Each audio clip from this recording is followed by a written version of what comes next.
I just got a huge snook. And my leader is trashed. All right, caught a fossil.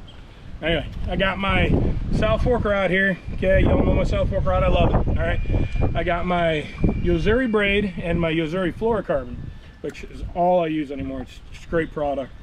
It really is. I was using it way before I was with them. It's a really good product. Anyway, I got my Danko pliers, and we gotta retie this. This is just a hot mess. That snook wrecked me. All right, I ain't gonna lie, she tore me up. So I got what's left of my DOA shrimp. I'm gonna save my hook for my DOA shrimp because I can reuse them. All right, we're gonna put that off to the side. And it's blowing windy out here if you can't hear it. Take my weight on my belly of my DOA shrimp. And the first thing I'm gonna do is I'm gonna pick a shrimp. I got a big bag of shrimp because, you know, I like DOA shrimp. Anyway, I got a brand new spanking shrimp. I don't know if you've ever rigged one of these before, but I rig them all the time because I use them all the time. First thing I do is I get my hook and I put it in sideways because there's little barbs on here, and I put it in the back hole of the shrimp, okay? And I put it in there sideways. And the reason I do that is I'm superstitious, and I think I'm ripping holes in the rubber as I put it in to the hook, okay? And then when I straighten it up, I feel like the barbs are holding the rubber more. All right, and then I got my weight right there, and it goes in to the belly of the shrimp right here.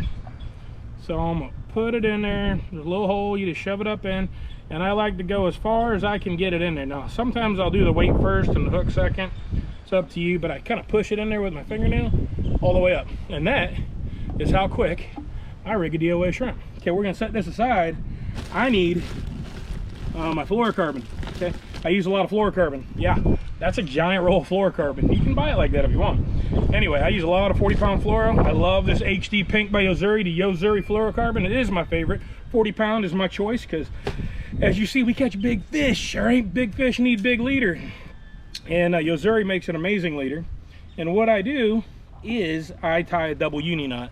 So I got my Yo-zuri braid and I got my Yo-zuri fluoro, and I tie a double uni. You probably ain't gonna be able to see it out here, but I just, you can look it up. I'll do a better presentation one time. When I tie my braid though, I do double the amount of twists that I do with my mono. So maybe even more, because I like a lot of braid twists. So I usually go 13, 14 twists. 1, 2, 3, 4, 5, 6, 7, 8, 9, 10, 11, 12, 13, 14, okay?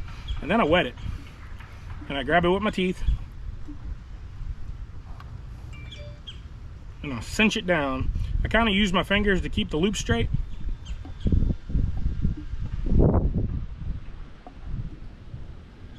Okay? And I cinch it down. Nice and neat. See how smooth that is? Nobody says a double uni is not smooth to go through the guides, because that's smooth. All right, take the fluoro tag in. That's what you do. You go around like that. Okay, I pinch it and I'll go through this. Now I went through the other one like 14 times. This one I go through like 5. 1, 2, 3, 4, 5.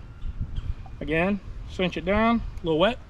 Kind of slide it together with my fingernail so it's nice and neat, okay? And the reason you wet it is because it'll burn itself and break your knot. So you gotta wet it so it slides together evenly. And then I check my ends, okay? And there's my knot right there. Now what I'll do is after I do that, I pull on it real good. And you know, if it breaks, I just retie it. But that's my double uni with my Yo-zuri braid and my Yo-zuri fluoro. Got my Danko pliers while I'm rigging, always. They got nice clean cutters on them. Cut the tag ends kind of short because I cinched it down good, and you want it to go through the guides good. And the cutters always cut the braid good. So now what I do is I come up with my leader length. And a lot of guys don't like long leaders. I am the exception. I love long leaders because I pull a lot of snook out of thick cover. So I actually go almost up to the tip of the rod, and then I'll bring it to where I think I'm going to hook my lure, like right about there. And that is the length I'll use per rod, because that's what I like. If you don't like it, you ain't got to use it that way. That's what I like, okay? And then here's my shrimp, remember? Okay, and how I tie my shrimp on is I tie it like a bowling knot. Okay, I tie an overhand knot, all right? And then I go through the eye of the shrimp. I go back through the opposite side of the knot. Oh, we got people coming, you can wave.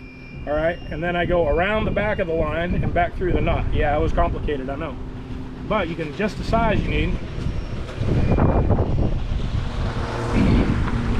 Grab my pliers, I cinch it down, okay, pull the tag in tight, and I will cut my tag in.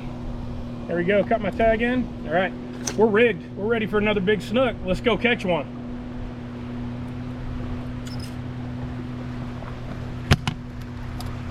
Oh, I keep it all in my angled dry box. And when I'm fishing, I got a rod holder wherever I'm at. Check them out.